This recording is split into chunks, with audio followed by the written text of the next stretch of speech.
speaking of domestic violence, what were there any patterns that you saw in how their cases are handled or mishandled?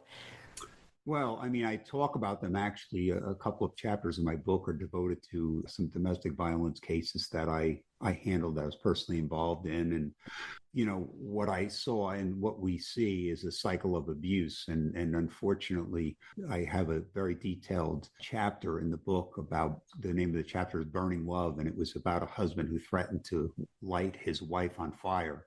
God. She had been the victim of domestic violence for many, many years. They were a young couple. And unfortunately, the system, I don't think, was really serving her well. Yeah. It was really, in one door and out the other door. Like, she would get a restraining order, then she would dismiss it. Yeah. Because there's something that we call the cycle of abuse, where the abuser has control over the victim in the case, whether it's financial or emotional dependence, or there's children, and they're afraid to come forward and report acts of domestic violence because they don't want the father of their children to be incarcerated or subject to punishment. So typically, and then what happens is there's an abuse, and then there's a reconciliation, and there's the showering of love and affection.